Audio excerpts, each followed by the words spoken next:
Good morning. Good morning. It's Monday morning.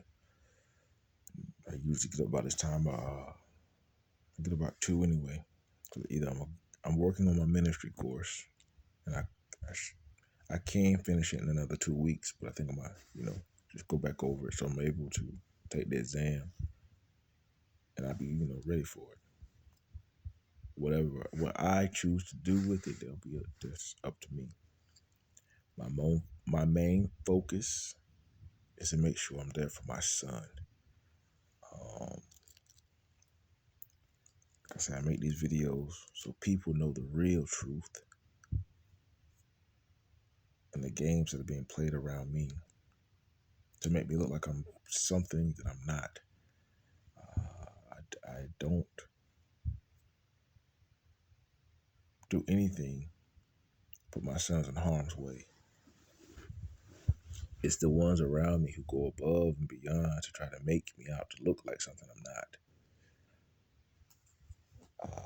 Even like the other day, there was a young lady in the neighborhood who was walking through the neighborhood passing by. I don't know why she comes sit on this front porch.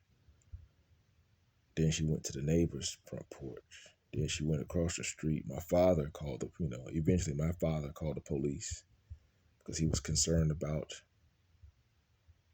I guess he thought it was a public edit. My father did that. I don't have no one come around the house, especially when I'm here with my son. First of all, my dad, he gonna call the police on somebody anyway.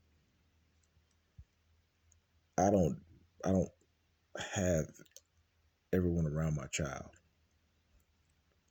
I don't even really drink around my child. I might pour something in a cup.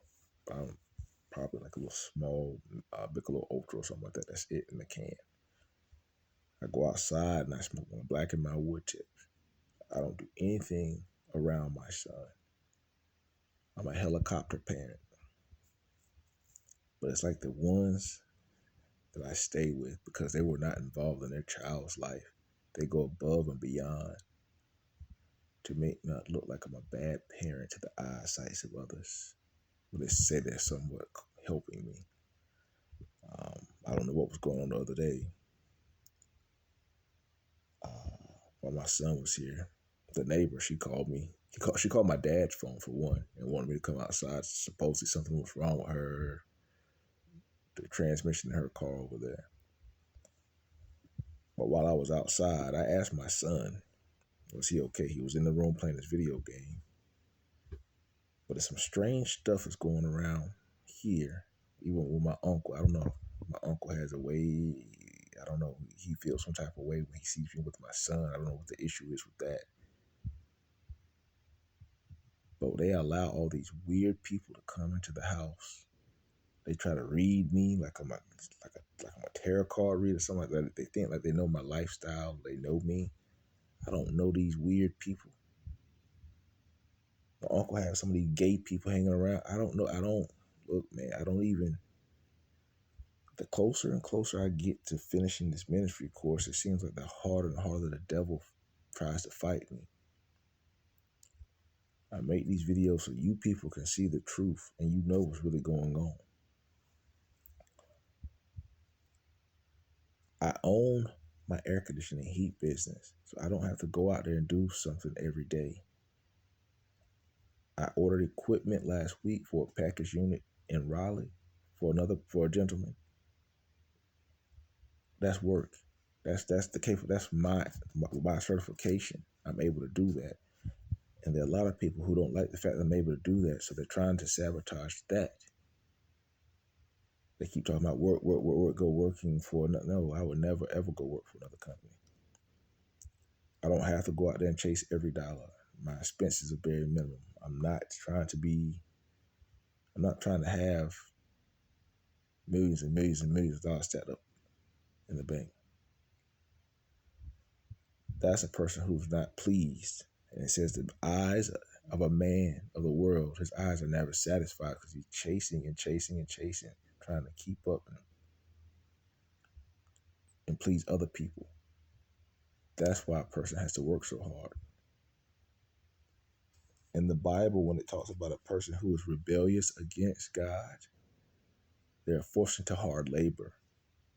So it's sad to me to see some of the older people when they keep talking about work, work, work, work, work. Jesus didn't mean for a person to go out there and work as hard as they're doing. These people are doing it to please themselves. They work, work, work, work, work, work, work to please themselves, to buy new cars, to buy bigger houses. And some people go buy houses that are so big and they still only use one bedroom. That's the main room. They have a kitchen and a living room. They don't even use the rest of the space in the house. So some people, I don't understand why they go buy the big homes unless it's going to have multiple families staying in there with them. And people don't do that no more. Our ancestors did. Our older, our great grandmothers and grandmothers and great grandmothers, that's how they lived.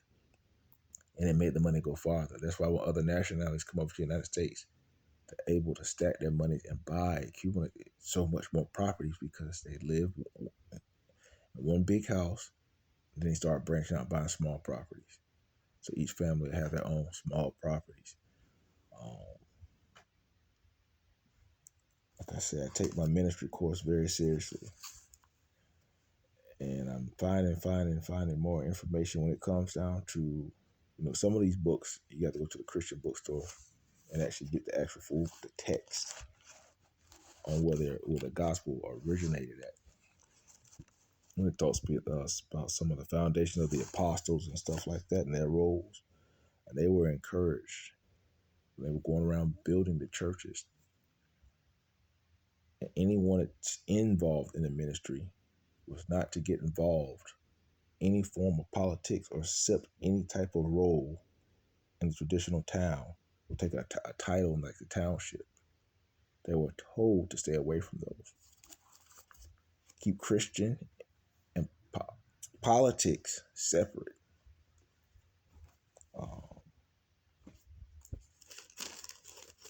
Like I said, man, I take my word very serious. And people will try to attach their bad energy or they'll come around me doing their weird things to try to make other people believe that it's me, to try to assassinate my character.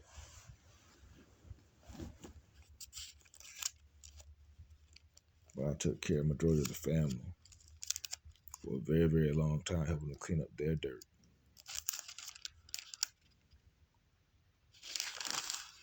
And it talks about, if you go read Psalms 109, the curses that will come on an individual who touches a child of God. It says, touch not my anointing and cause my prophets no harm. But if you go read Psalms 109, it tells you what happens to that person's family for generations to come down the line for touching or being a false accuser of a child of God. My word, my faith is all I have. My business, I don't worry about that because I make sure I'm present for my son first. People always say, car, we get a car. They want to give me a new car and do nothing but put me in debt. I buy cars that I don't know how to work on. And I'm not going to buy cars that somebody else want to give me their problem to have me working on something 24/7. That defeats the purpose too. In some places, a car is, let's be honest, a car is it's not an asset, it's a liability. That's why when a car is even paid for, they only require you to have what? Liability insurance on it. It's not really an asset. People go buy brand new cars and drive to work, but they only need a car. Don't have to be brand new to get to their job. And when people keep talking about work is the strength and the ability to get something achieved, a person's desire. So if that person is doing whatever he's doing, and I'm being present in my son's life, that is work. That is a job itself. Being a full-time father is a job itself. But like I say, I don't have no weird people around my child. My uncle and them, They can bring anybody they want to over here. That's what they do. Like the other day, I don't understand why they called me out. It's like they create a distraction to try to get me to go outdoors so they can come in the house and do a little weird stuff while my son was here. Whoever they are working with, and I know who they're working with, know that the games that are being played, they're doing this from the inside. It made me look like I'm a bad person. But God has already said, Jesus, yes, God has already said that they are not going to succeed. They're not qualified. Because my father didn't even raise me. He wasn't even allowed to be around me because my mother put a restraining order against. He wasn't allowed to come around us for a long period of time.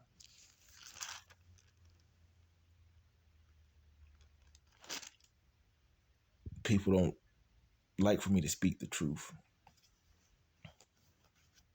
When I was taken advantage of when I was a child and I told my mother about certain things, she told me not to mention to other people because, for one, I don't think she really believed me. But then after I kept mentioning it, she had nothing she really could say about it because she didn't know. She wasn't sure because she spent so much time working. The reason why I don't like to be around a bunch of dogs, like now, people don't know what I went through as a child when my stepfather was breeding Rottweilers. I used to get whoopings for not feeding those dogs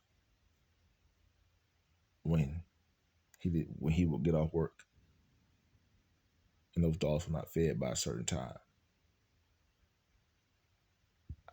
I couldn't even enjoy one until before he bought another one. I used to get whoopings with a leather belt that had marks on it, and it had an A on the belt. That's why I don't really like to be around a bunch of dogs, because I know how much time it took away me. It was a distraction to keep me from being a child. My wrist was folded all the way back one time to where I couldn't even move my left arm. That was the time that him and my sister got into it, and she had to come live with my father down in Edgecombe County. There's a lot in my life that people don't know, and they won't tell the truth. So they keep me sheltered. But while I'm sheltered, I'm actually getting stronger and wiser, which I've already been that. But I'm focusing on my ministry course. And no one's going to go out there and try to cause me to lose my business.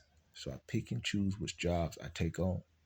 Because a person would go out there and want you to do a job for them and then go back behind you and sabotage your work and try to cause you to lose your business. Or some people won't try to think you're qualified to do it. I speak the truth, but people will try to make me seem like I'm the villain. But they attack my character. They force me out into environments, try to make me feel uncomfortable. One thing about it, no matter what they do to me, the Holy Spirit will come down on them 10 times harder. No spell or form of witchcraft or voodoo will ever stick. It's always going to go back to the senders. Because for one, I'm prayed up. And I had to learn how to pray. That's your weapon of defense. But I take my ministry, my faith very seriously. I want you all to be blessed. I want y'all to get into that word and strengthen your prayer life with God. Right now, it's probably almost 4 o'clock in the morning. I'll probably be up to about 7, and I might lay back down, actually. But I post something every day. It's almost like I put myself on probation. I post something every day so people can see what I'm really up to. So you guys don't fall for the games. And anyone who sees this, yes, I'm looking for another lawyer too. Because I'm about to start suing some of these people for the games that they've been playing on my name. I'll be blessed. Be encouraged. Get into that word. Feed your spirit, man. This much you feed your natural. I'll be blessed.